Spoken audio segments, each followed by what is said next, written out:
happiest Sunday Canberra Church, the Church of Signs and Wonders। आप जहाँ से भी मुझे देख रहे हैं, online, head church, branches all over the world, happiest Sunday आप सबको। मेरा बिलीव है कि आज जब मैं पवित्र आत्मा की प्रेजेंस से आपसे बात कर रहा हूं और उसकी हुजूरी में बैठा हुआ मैं आपसे बात कर रहा हूं, परमेश्वर का वर्ड जो है ये आपको छुड़ाएगा और आपके विश्वास को ये सेम नहीं रहने देगा। राइट नाउ जो फुल वर्ल्ड में चल रहा है, जो पूरी दुनिया में हो रहा है, वो हम देख रहे हैं। जिस तरह से इकोनॉमिक प्रेशर को लोग झेल रहे हैं, इंडिया में आप देख रहे हैं पेट्रोल डीजल की कीमतें वहाँ तो कुछ नहीं बढ़ी, इंडिया में तो बहुत ही कम बढ़ी हैं। अगर आप बाकी कंट्रीज़ में जा रहे हैं तो जहाँ वो $2 की 4 लीटर आता था वो $4 का 4 लीटर है, डबल प्राइस हो चुके हैं। लोगों की जेब पर भारी बोझ है, इकोनॉमिक प्रेशर है all over the world, India में भी है किसी लेवल तक। इस सिचुएशन में आप फिर देखो परमेश्वर के जो लोग हैं उन पर पहले ही जाहिर कर दिया गया था कि फ्यूचर में सडनली कुछ घटनाएं होंगी, करेंसीज वीक होती जाएंगी, सोना चांदी मजबूत होते जाएंगे। सब चीजें पहले से आपको बता दी गई हैं और अभी ये तो एक प्रतिबिंब, एक छोटा सा उसका एक टेस्ट है जो फ्यूचर में आने वाले समय में होने वाला है। क्योंकि फ्यूचर में मैंने आपको बताया है पहले से ही कि वो घटना जिससे पूरी दुनिया का सारा सेटिंग चेंज हो जाएगा वो एक वॉर ही होगी, और वो वॉर बड़ी होगी और परमाणु युद्ध वाली होगी। थिंग्स चेंज हो जाएंगी, आंख झपकते ही, पलक झपकते ही सब बदल जाएगा। और मसीही लोग उस समय देखेंगे कि परमेश्वर उनके संग है। जब उस सिचुएशन में लोग पैनिक में होंगे, डिप्रेशन में चले जाएंगे, सुसाइड्स कर लेंगे, लेकिन आप देखेंगे मसीही लोग किस तरह से परमेश्वर उनके इंतजामों को करता है और उनके लिए किस तरह से बेहतर रास्तों को निकालता है। और यही हमारा परमेश्वर है। आमीन। ये समय यूएसए टूर और कनाडा टूर एक ब्लेस्ड टूर था, एक मार्वलस टूर था। व्हाइट हाउस के जो फेथ डिपार्टमेंट है, वहाँ ऑफिशियल डिपार्टमेंट है व्हाइट हाउस में, उनकी जो हेड हैं एक वाइट लेडी हैं, पास्टर हैं, अनॉइंटेड वुमन ऑफ गॉड हैं। जब मैं यहाँ पर यूएसए में आया तो कम से कम 20 मिनट उनसे बातचीत के दौरान बहुत सी चीज़ें, अगर आप इस प्रोग्राम को देखेंगे जो यहाँ पर हुआ था, तो मेरे को ये मौका नहीं मिला कि मैं लोगों के बीच में जा सकूं, क्योंकि लोगों की एंट्री जो थी वो अलग थी। तो जो स्पेशल गेस्ट थे उनकी एंट्री थोड़ा स्टेज के पास से थी, तो हमें सिर्फ टाइम के टाइम ही जाना था वहाँ और जस्ट अपना स्पिरिचुअल काम करके हमको वापस आना था। तो मैं फुल प्रोग्राम वहाँ नहीं था, जस्ट फ्यू मिनट्स हम वहाँ पे थे।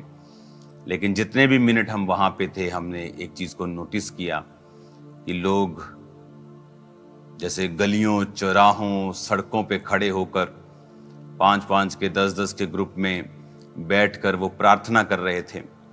क्योंकि लोगों का एंट्री पॉइंट थोड़ा अलग था, तो हमें ये मालूम नहीं था कि कितने लोग बैठे हैं।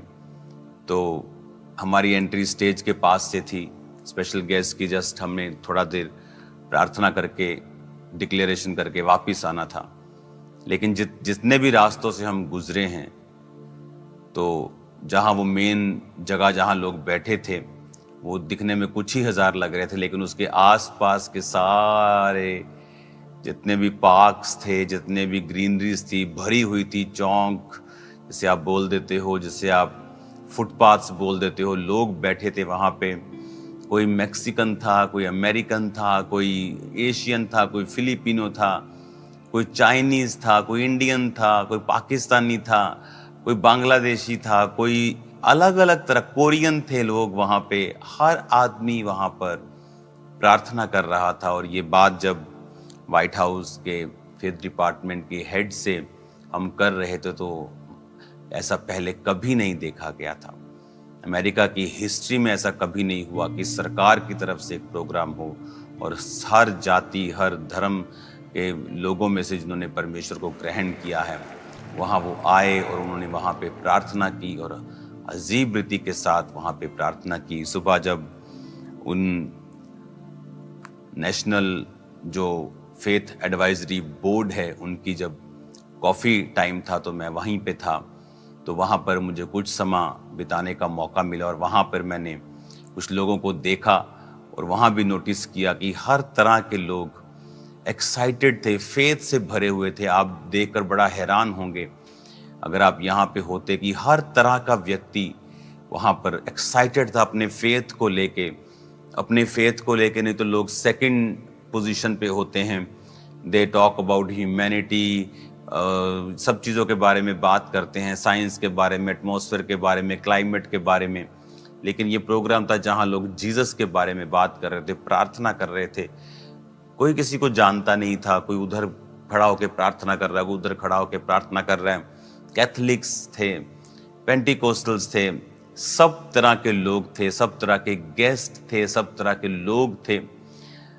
इतना मार्वलस वो प्रोग्राम था और मैंने नोटिस किया कि खुदा ने बहुत बड़े बड़े कामों को वहाँ पे किया और ये अपने आप का अपने तरह का एक स्पेशल प्रोग्राम था जो पहले कभी ऐसा नहीं देखा गया। एक ग्रेट टाइम था वहाँ पे, एक मार्वलस टाइम था वहाँ पे।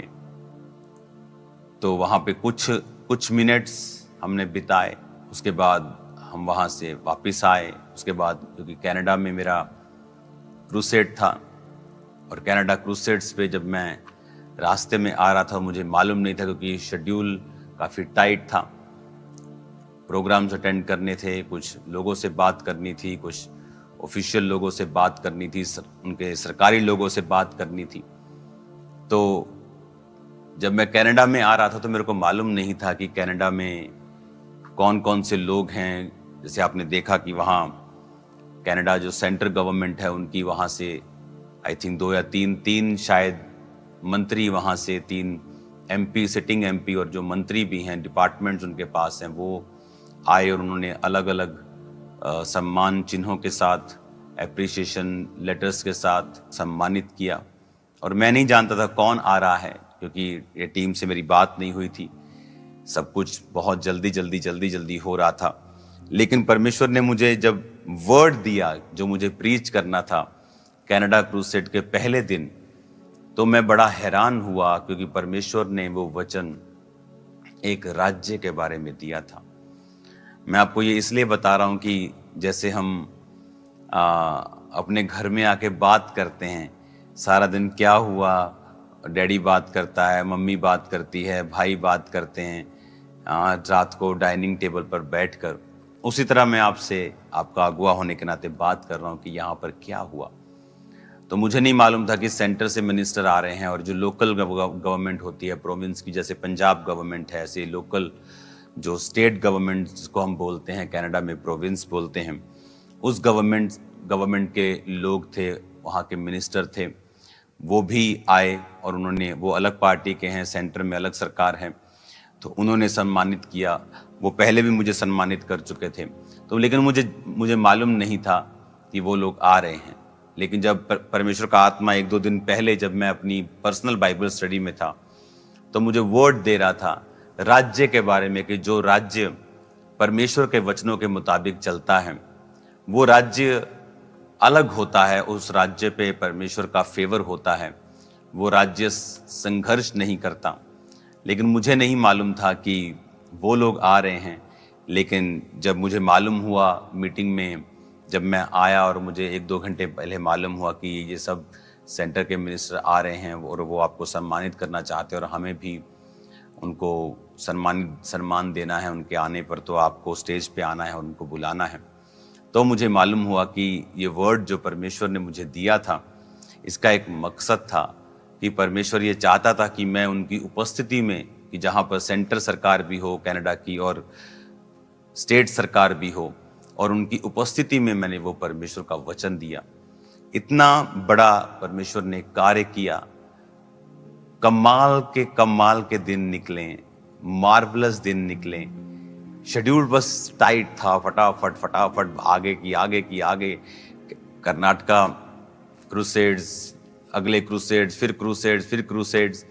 बॉडी तो थक चुकी थी, लेकिन जो काम मैं अपनी आंखों के सामने देख रहा था, मेरे साथ जो टीम थी वो देख रहे थे कि हमने कभी ऐसा अपनी लाइफ में नहीं देखा कि एक नेशनल लेवल का प्रोग्राम हो, जहाँ पर सब डिनोमिनेशंस के लोग हों, जहाँ पे प्रेसिडेंट अपनी पूरी टीम के साथ, वो अपने पूरी प्रेजेंस के साथ अपनी वीडियोस को, अपनी प्रेजेंस को वहाँ पे रख रहे हैं। व्हाइट हाउस बिल्कुल पास था जहाँ पे ये प्रोग्राम था, वॉशिंगटन डीसी जो अमेरिका की राजधानी है, वहाँ पे ये प्रोग्राम था। जो क्रिश्चियन व्यक्ति हैं, उन्हें, लोगों को लगता है कि ये इस पार्टी की सपोर्ट करते हैं, ये वाली पार्टी को सपोर्ट करते हैं। क्रिश्चियन व्यक्ति ऐसे नहीं हैं। क्रिश्चियन व्यक्तियों का ये काम है कि वो सरकार जो भी हो, उनको वर्ड देना, उनको परमेश्वर की मर्जी को बताना, उनको बाइबल के वचनों को बताना, ताकि कोई भी सरकार हो, परमेश्वर किसी का पक्षपात नहीं करता, लेकिन उस सरकार को ये मालूम होना चाहिए कि परमेश्वर का वचन हमसे क्या इच्छाएं रखता है, क्या एक्सपेक्टेशन रखता है, क्या स्टैंडर्ड रखता है। तो वो सरकार भी आशीषित रहती है, उस देश में भी परमेश्वर आशीष को देता है, और उस देश के नाम को परमेश्वर बड़ा करता है और उसके संग होता है। क्रिश्चियन व्यक्ति का मकसद यही होता है। उसका मकसद किसी पार्टी को सपोर्ट करना या इस तरह से देखना, वो मकसद बहुत छोटा है। बड़ा मकसद है कि जो भी व्यक्ति उस कुर्सी पे हो, चाहे वो प्रधानमंत्री की कुर्सी पे हो, चाहे वो प्रेसिडेंट की कुर्सी पे हो, चाहे वो मुख्यमंत्री की कुर्सी पे हो, उन्हें परमेश्वर का वर्ड देना और उनके लिए प्रार्थना करनी। और उस काम को परमेश्वर ने यहाँ पर अच्छी तरह से किया। उस प्रोग्राम को अच्छी तरह से परमेश्वर ने निभाया, सब बढ़िया हुआ। और जो मेरे साथ हम जब जा रहे थे वहाँ पे, और फिर वहाँ से प्रोग्राम करके हम वापस आए, तो फिर लंच टाइम हम अपने रूम में थे और वीडियोस सारी चल रही थी। तो ऐसा लग रहा था कि ये एक ड्रीम है एक नेशन के लिए, एक देश के लिए, कि जहाँ पर सरकार खुद उस प्रोग्राम को कर रही है। सब प्रीचर्स को सिर्फ 2-2 मिनट का ही, 3-3 मिनट का ही समय था, क्योंकि हर डिनोमिनेशन के वहाँ पे पास्टर्स थे, पेंटिकॉस्टल्स थे, कैथोलिक्स थे, सब तरह के पास्टर्स थे। तो वो 2-2, 3-3 मिनट अपने देश के लिए प्रार्थना करके, एक छोटा सा जस्ट 30-30 सेकंड का मैसेज दे के, 1-1, 2-2 मिनट बोल के बस वो जाते जा रहे थे। लेकिन बात ये थी कि लोगों की जो स्पिरिट को मैंने देखा वहाँ पे, आम लोगों की स्पिरिट को, वो बहुत ही मार्वलस थी, कमाल थी। हालेलुया। आज उसी वर्ड को मैं कंटिन्यू करूंगा आपके साथ, और आपको मालूम होगा कि परमेश्वर किस तरह से कार्य कर रहे हैं, किस तरह से वो सोचते हैं। जब हम यशाया की पुस्तक 32 उसकी 1 आयत को पढ़ते हैं, तो उसमें लिखा है, देखो एक राजा धर्म से राज्य करेगा और राजकुमार न्याय से हुकूमत करेंगे, और हर एक मानो आंधी से छिपने का स्थान और बौछार से आड़ होगा, या निर्जल देश में जल के झरने व तृप्त भूमि में बड़ी चट्टान की छाया। उस समय देखने वालों की आंखें धुंधली ना होंगी और सुनने वालों के कान लगे रहेंगे। उतावलों के मन ज्ञान की बातें समझेंगे और तुतलाने वालों की जीभ फुर्ती से साफ साफ बोलेगी। मूढ़ फिर उदार न कहलाएगा और न कंजूसी दानी कहा जाएगा। हालेलुया। आज इस वर्ड को जब हम पढ़ रहे हैं, उसमें लिखा कि जब एक राजा धर्म से राज्य करेगा और राजकुमार न्याय से हुकूमत करेंगे, तो कहता तब देखने वालों की आंखें धुंधली नहीं होंगी, सुनने वालों के कान लगे रहेंगे, उतावले के मन ज्ञान की बातें समझेंगे। यानी सब कुछ क्लियर होगा, सब कुछ क्लैरिटी में होगा, कुछ भी कंफ्यूजन्स नहीं होगी। आज जब आप लाइफ में लोगों की जिंदगियों में देखते हैं, सब तरफ कंफ्यूजन्स हैं। उनको मालूम नहीं उनकी लाइफ में उनको क्या करना है, कैसे करना है। वो फाइनेंशियल लाइफ में, मैरिड लाइफ में, फैमिली लाइफ में, सेहत में, अपनी हर तरह की जिंदगी में वो कंफ्यूज हैं। लेकिन लिखा, जब एक राजा धर्म से राज्य करेगा और राजकुमार न्याय से हुकूमत करेंगे। अभी राज्य क्राइस्ट का है, और जब हम परमेश्वर के राज्य के नीचे आते हैं तो लिखा कोई भी कंफ्यूजन नहीं होगी। मूढ़ उदार नहीं कहलाएगा, ना कंजूस दानी कहलाएगा। अगर आप देखें इंटरनेट के ऊपर, आज जो बुरे लोग हैं, जो अपने आप को, जो रॉन्ग लोग हैं, जो बोलने में गलत हैं, जो लोग साफ बोलते हैं कि वो मॉरली फेल हो चुके हैं, लेकिन फिर भी लोग उनको फॉलो करते हैं इंटरनेट के ऊपर, क्योंकि उनको वो अपने आइडल लगने लगे हैं। क्यों? क्योंकि लोग नहीं जानते कि एक्चुअल में कौन हमारा हीरो है। जैसे कोविड से पहले सबको बैटमैन, स्पाइडरमैन हीरो लगते थे, सुपरमैन। लेकिन कोविड के बाद दुनिया की आंखें खुली हैं।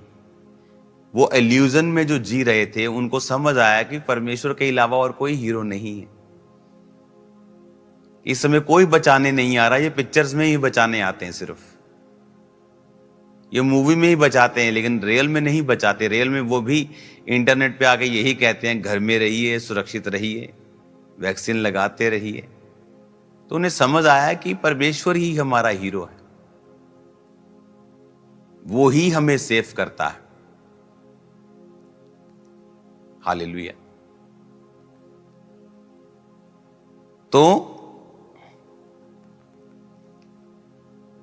उसने कहा, जब हम एक ऐसे किंगडम के नीचे होंगे, जब हम यीशु मसीह को अपना उद्धारकर्ता ग्रहण करेंगे, फिर कहता तुम्हारी लाइफ में कंफ्यूजन्स नहीं होंगी। तुम मूड को उद्धार नहीं कहोगे, उदार नहीं कहोगे, अच्छा नहीं कहोगे, कंजूस को दानी नहीं कहोगे।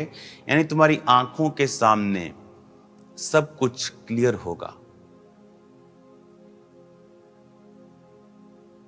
हालेलुया। जब हम स्टेज की ओर जा रहे थे अमेरिका में प्रोग्राम, तो जो मेरे साथ परमेश्वर के दास थे अपोस्टल माल्डोनाल्डो, जब मैं उनके साथ जा रहा था स्टेज की ओर, तो वो हम सब बात कर रहे थे कि ऐसा हमने पहले कभी नहीं देखा। तो जस्ट हमने स्टेज की ओर से एंट्री ली, हमने 2-3 मिनट वहां पे उन्होंने प्रीच किया, प्रेयर किया। वापिस जब हम रूम में खाना खा रहे थे, तो प्रेसिडेंट की उस मैसेज को हम सुन रहे थे, तो ऐसा लग रहा था कि जैसे कोई सपना हो, क्योंकि वो माहौल जो मैंने यहां देखा है वो बहुत ही मार्वलस था। कहते ना, जो प्रकाशित वाक्य में कि हर एक जाति, एक बड़ी भीड़, हर एक जाति में से, हर एक धर्म के व्यक्तियों में से जो परमेश्वर के मेमने के सामने है, वो वाला फील यहां पे एक छोटे लेवल का आ रहा था, कि जहां पे हर एक जाति प्रार्थना में है। और सब ये बात कह रहे थे कि हमने पहले ऐसा नहीं देखा है जो हो रहा है। हालेलुया। सब तरह के पास्टर्स अपना अपना मैसेज दे रहे थे। कोई फेथ पे मैसेज दे रहा था, कोई सुपरनैचुरल हीलिंग डिलीवरेंस पे मैसेज दे रहा था, कोई साल्वेशन पर दे रहा था, कोई हिस्टोरिकली चीजों के ऊपर, इंटेलेक्चुअली क्राइस्ट के बारे में बात कर रहा था। तो मालूम हो रहा था कि हाँ, ये एक पेंटिकॉस्टल मूवमेंट का ही प्रोग्राम नहीं है, क्योंकि फेथ हाउस के जो हेड हैं पास्टर पॉला वाइट, वो पेंटिकॉस्टल जैसे हमारे जैसे मिनिस्ट्रीज होती हैं, उनकी वो उस तरह की मिनिस्ट्री, एक रियल मिनिस्ट्री को चलाती है। लेकिन वो व्हाइट हाउस में फेथ डिपार्टमेंट की हेड भी है। तो जब बहुत लंबी बातचीत के दौरान वो भी यही कह रही थी कि God is doing wonderful things, great things. जो हो रहा है पैसा पहले कभी नहीं हुआ। ऐसी बहुत सी चीजें जो आपसे बोली नहीं जा सकती हैं ऑनलाइन, जो विटनेस की जा सकती हैं, या मुझे पता है या कुछ ही लोगों को पता है, वो मार्वलस है। हमें प्रार्थना करनी है। आमीन। जब क्राइस्ट आपकी लाइफ में आते हैं तो सब कुछ क्लियर होता है। आप कंफ्यूज नहीं होते। क्या करना है, क्या नहीं करना है, सब कुछ क्लियर होता है, सब कुछ साफ होता है।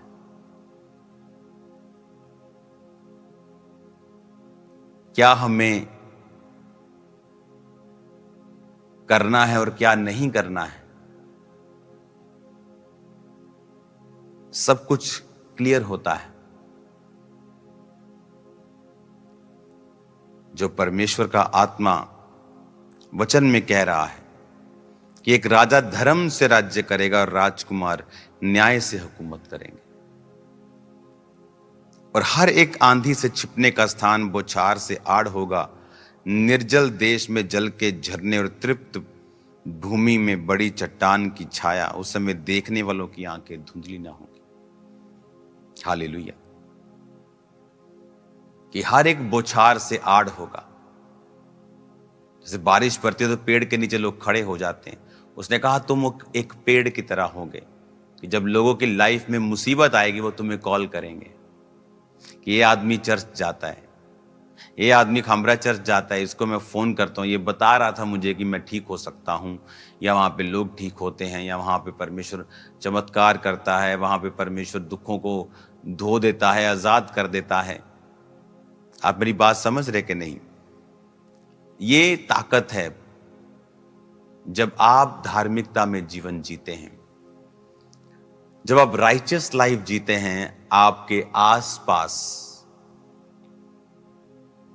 परमेश्वर एक ऑरा क्रिएट कर देते हैं। आपके आसपास एक ग्लोरी क्रिएट कर देते हैं जब आप धार्मिकता में जीवन को जीते हैं, और वो आपकी आईज को ओपन करके रखती हैं।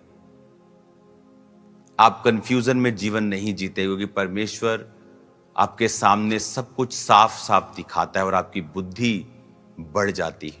अगर आप इतिहास की पुस्तक पढ़ें और वहां पर राजाओं को पढ़ें तो आप देखेंगे कि परमेश्वर ने छोटे से छोटे राजाओं के द्वारा बड़े से बड़े देशों को हराया। और जब वो पॉलिटिकली न्यूट्रल होके सब लोगों को खुश करने की इच्छा से परमेश्वर के वचन को नाराज करते थे, तब परमेश्वर उनको घटाता था। कई बार वो डर जाते थे कि अगर इजराइल पर फिलिस्तियों ने हमला किया तो कई बार वो मिस्र के राजा से संधि करना चाहता था। तो इसलिए परमेश्वर का वचन जब अब यशाया 31 पढ़ते हैं तो हाय जो सहायता पाने के लिए मिस्र को जाते हैं और घोड़ों का आसरा करते हैं और रथों पर भरोसा करते हैं, क्योंकि वे बहुत हैं, और सवारों पर क्योंकि वो अति बलवान है, पर इज़राइल के पवित्र की ओर दृष्टि नहीं करते या ना ही यहोवा की खोज करते हैं। परंतु वह भी बुद्धिमान है और वो दुख देगा और वह अपने वचन ना टालेगा, परंतु उठकर कुकर्मियों के घराने और अनर्थकारियों के सहायकों पर भी चढ़ाई करेगा। पॉलिटिकली खुश करने की इच्छा से कई बार इजरायली राजे परमेश्वर के वचन को स्थापित नहीं करते थे। वो सब उन सारे घटनाओं को, सब कर्मों को, कुकर्मों को चालू रखते थे कि लोग नाराज ना हों, और परमेश्वर उनसे नाराज होता था और उनके राज्य को कम कर देता था। सुलेमान को परमेश्वर ने ब्लेस किया, वो दाऊद को, उसकी टेस्टिमनी को जानता था, अपने बाप की गवाही को समझता था। और परमेश्वर ने, हम जानते हैं, उसको बुद्धि दी और ब्लेस किया और बहुत बढ़ाया। उसने सुदृढ़ किए, दृढ़ किए राज्यों को गढ़ों को बना दिया। लेकिन अपने अंत के समय में सुलेमान पाप में गिरा, क्योंकि उसकी बहुत सी पत्नियां थी और उन पत्नियों ने उसको यहोवा के अलावा दूसरों की पूजा करने के लिए भी भरमाया। और उसने जब ऐसा किया तो परमेश्वर ने कहा, अब जो मैंने वचन तेरे बाप दाऊद को कहा था कि मैं तेरे घराने, तेरे वंश पर हमेशा इस गद्दी को, तेरे वंश को दूंगा, अब मैं उस वचन को पूरा नहीं करूंगा, पर कंप्लीटली मैं उससे छीनूंगा नहीं। पर क्या हुआ उसके बाद, जब सुलेमान के बाद सुलेमान का बेटा जब गद्दी पे बैठा और लोग उसके पास आके कहने लगे कि अब तेरे पिता ने जो बोझ हम पे डाला था उसे थोड़ा हल्का कर, तो जो उसके पिता के, सुलेमान के जो मंत्री थे, उसको सलाह देने वाले लोग थे, उन्होंने कहा उस राजा को कि आप इनसे अच्छी तरह से बात कीजिए, तब ये आपके अधीन रहेंगे।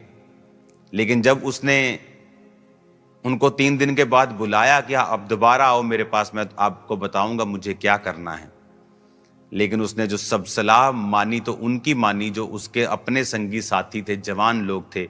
और उसने कहा कि मेरी छिंगुलियां पिता से भी मोटी हैं, यानी मैं जितना बोझ मेरे पिता ने डाला था उससे ज्यादा डालूंगा। अगर वो कोड़ों से ताड़ ना देता तो मैं बिच्छुओं से दूंगा। तो इस वजह से इज़राइल का घराना जो था वो सुलेमान के घराने से टूटकर अलग हो गया और सुलेमान का घराना सिर्फ यहूदा के ऊपर राज्य करने लगा। यानी अगर 12 गोत्र हैं तो समझ लीजिए आपकी 80-90% लोग चले गए और 10% से लोग रह गए वहां पे, जिन पर वो राज्य करने लगा। उसके राज्य को परमेश्वर ने कम कर दिया। रीजन, परमेश्वर ने कहा तू धार्मिकता के द्वारा राज्य करेगा, धार्मिकता के द्वारा ही तू स्थिर रहेगा। और कोई इतनी बड़ी बात नहीं थी, लेकिन जब आप परमेश्वर से वफादार नहीं होते हैं, स्मॉल इंसिडेंट आपकी लाइफ को कम कर देते हैं। कुछ छोटी घटनाएं ही, स्मॉल इंसिडेंट, बड़े नहीं, लेकिन वो ऑल डिजाइंड होते हैं खुदा के द्वारा।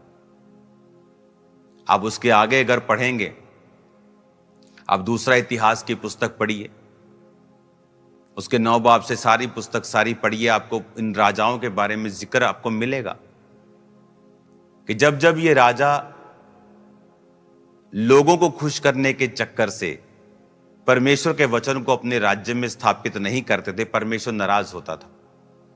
और परमेश्वर यह चाहता था कि हर वक्त वो परमेश्वर के ऊपर भरोसा रखें।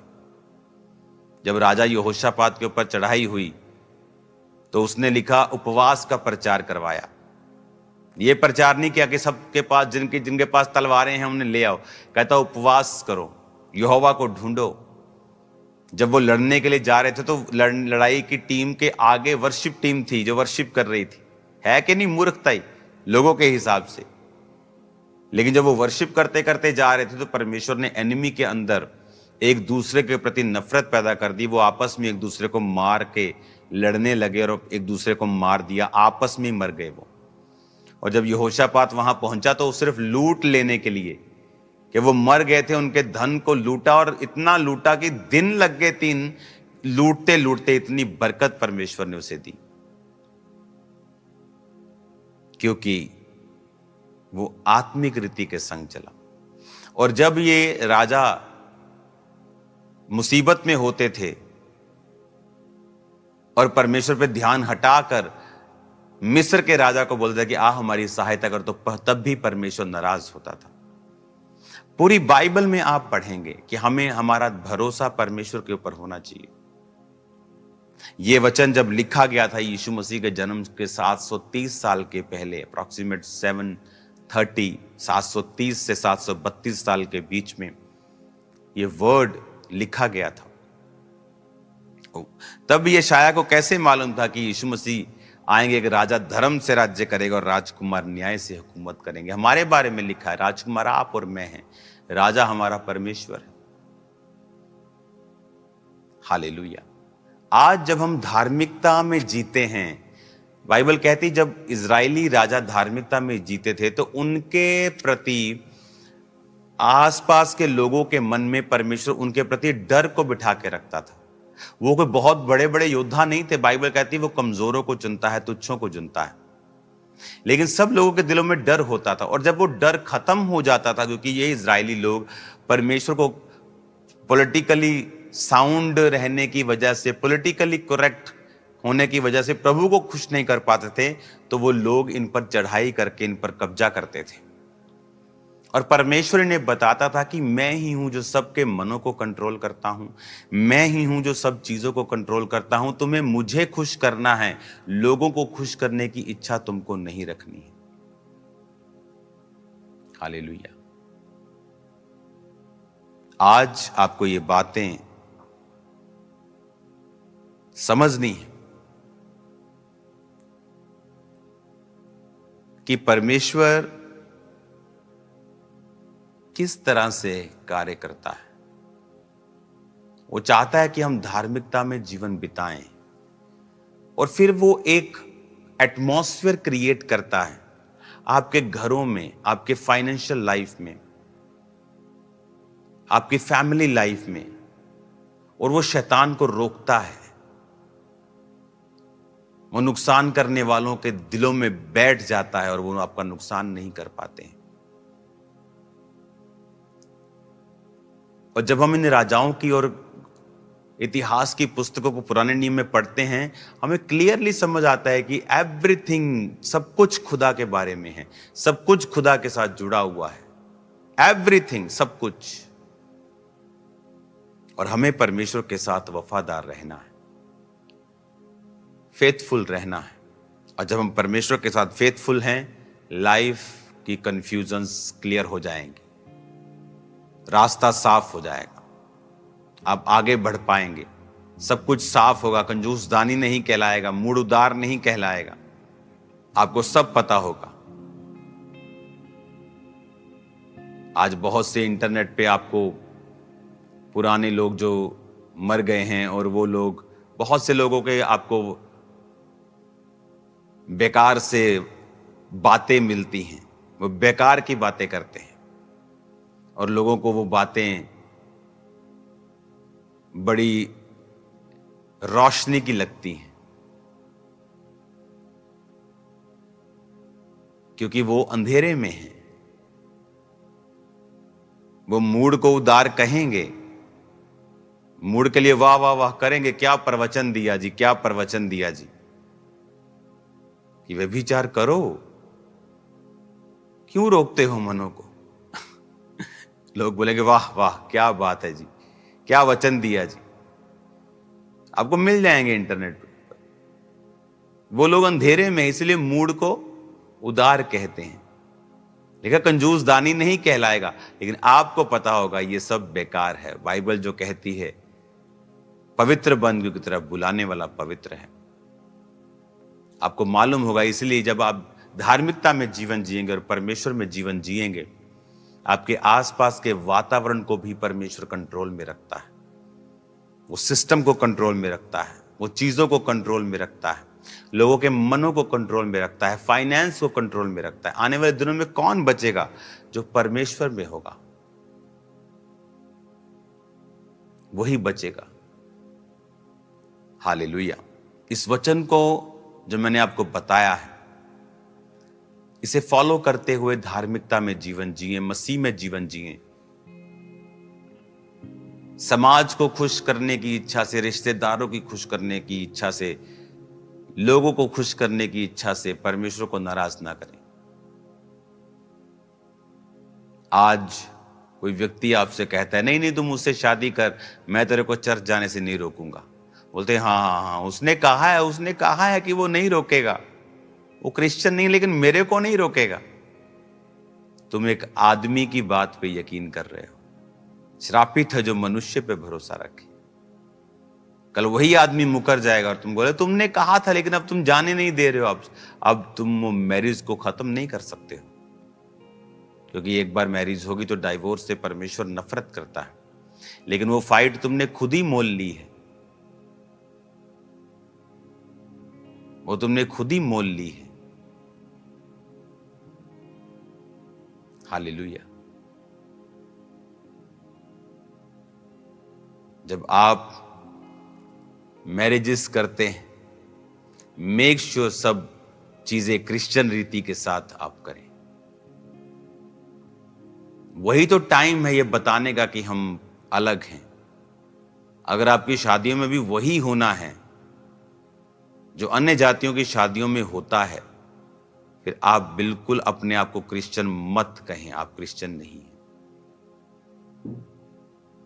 एक व्यक्ति जब घरों में शादी होती है, पब्लिक उसमें इन्वॉल्व होती है, रिश्तेदार इन्वॉल्व होते हैं, वो एक ऑल्टर की तरह है, एक पुलपिट की तरह है, जहां आप अनाउंस करते हैं कि कौन है आपका अगुआ, आपका परमेश्वर। लेकिन आपको वो सब करना है जो अन्य जाति करते हैं। फिर आप कहते हैं मैं क्रिश्चियन।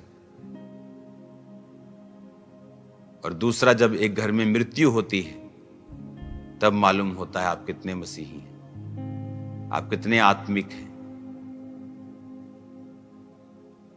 क्योंकि उसमें भी लोग शामिल होते हैं, रिश्तेदार शामिल होते हैं, समाज शामिल होता है।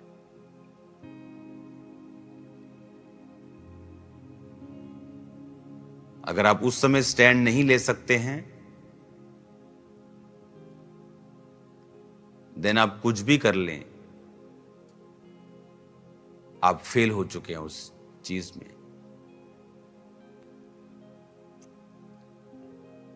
उसने कहा तू लोगों के बीच में मेरा इकरार करेगा, मैं तेरा इकरार करूंगा। अमेरिका का प्रोग्राम क्या था? पब्लिकली रीडेडिकेट करना, पब्लिकली आना और रीडेडिकेट करना अपने देश को, खुले में, हजारों लोगों के बीच में, लाइव लाखों लोगों के बीच में, सरकारों के बीच में। हालेलुया।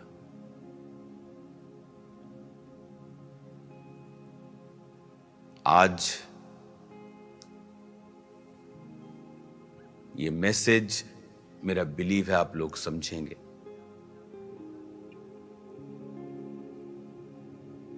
और परमेश्वर के वचन को अपने जीवन में प्रथम स्थान देते हुए आप चलेंगे।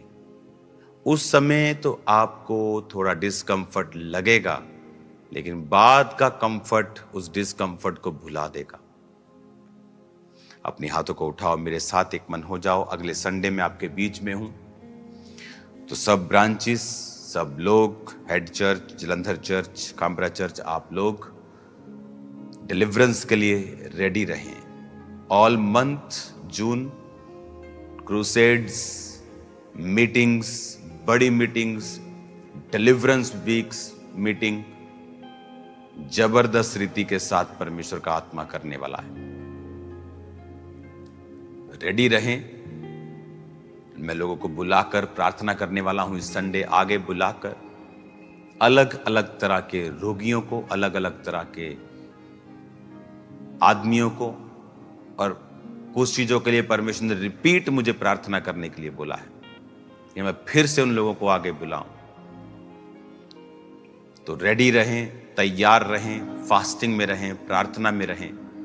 वो बड़े कार्यों को करने के लिए जा रहा है। तो इन डिलीवरेंस वीक्स में सब ब्रांचेस, सब लोग हेड चर्च को अटेंड करें ज्यादा से ज्यादा, ताकि आप लोग आगे आ सकें और मैं आपके लिए प्रार्थना कर सकूं। जिंदगी सेम नहीं होगी यीशु मसीह के सामर्थी नाम में। और याद रखो, जब आप परमेश्वर में राइट रीति के साथ चलेंगे, वो रॉन्ग चीजों को आपकी लाइफ से रिमूव करेगा, ताकि आप ग्रो कर सके नेक्स्ट लेवल के लिए, हायर लेवल के लिए, तैयार रहो हायर लाइफ और हायर लेवल पे जाने के लिए यीशु मसीह के नाम में। आपकी लाइफ सेम नहीं होगी प्रभु यीशु मसीह के नाम में। जिंदगी सेम नहीं होगी प्रभु यीशु मसीह के नाम में। अपनी आंखों को बंद करें, अपने हाथों को उठाएं और सब जन खड़े हो जाएं। हम वर्शिप करेंगे।